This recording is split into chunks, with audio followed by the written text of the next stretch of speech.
자, 또 다른 사건 사고 하나 더 짚어보겠습니다. 한 30대 여성 운전자가 고속도로를 달리던 중에 뇌출혈 증세를 일으켰습니다. 당시 이 운전자는 9살짜리 조카를 데리고 병원에 치료 때문에 가던 길이었는데 자칫하면 아주 큰 위험한 상황에 빠질 수도 있던 상황이었습니다. 그런데 경찰관이요, 기지를 발휘해서 이 이모와 조카를 구조한 사연이 뒤늦게 알려져서 화제가 되고 있습니다. 당시 상황을 저희가 영상으로 보여드리겠습니다.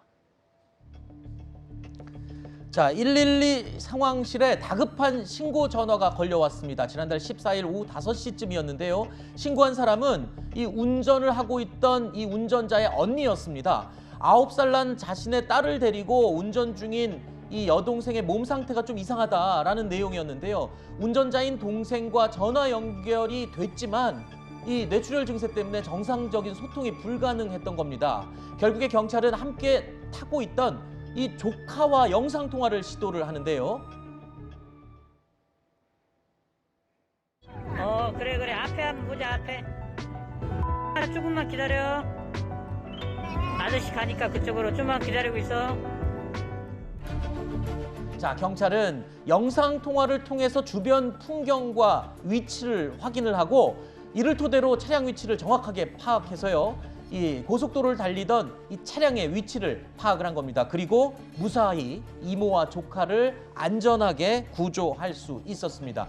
자, 천만다행으로 구조에 성공을 한 건데, 자, 구조 당시에 운전자 상태는 괜찮았습니까? 일단 뇌출혈 증상이 의심되는 상황이었습니다. 구조 이후에는 다행히 현재는 상태가 많이 호전됐다라고 하는데, 운전 중에 뇌출혈 증세가 있으니까 저렇게 신고한 전화도 제대로 받지 못하고 발음이 어눌해서 이제 의사소통이 안 되는 상황에서 경찰이 뒤에 있던 이제 9살 여아에게 휴대전화 영상통화로 주변을 좀 보여달라라고 정확한 위치를 이제 확인하는 장면인데요. 네. 휴대전화에 이제 GPS 위치 추적 시스템이 있기 때문에 확인은 되는데 반경이 2km에서 3km까지 좀 넓습니다. 아하. 정확한 지점을 파악해야 됐기 때문에 이 9살 여아에게 주변을 좀 보여달라라고 해서 이제 위치를 찾아서 저렇게 구조할 수 있었다는 것이고요. 네. 사고가 나지 않고 이렇게 안전하게 병원으로 이송돼서 정말 천만다행입니다. 그렇죠. 그러니까 지금 이 운전을 하던 저 상황이 고속도로 위였단 말이에요. 그런데 이 이모도 본인이 뇌출혈 증세가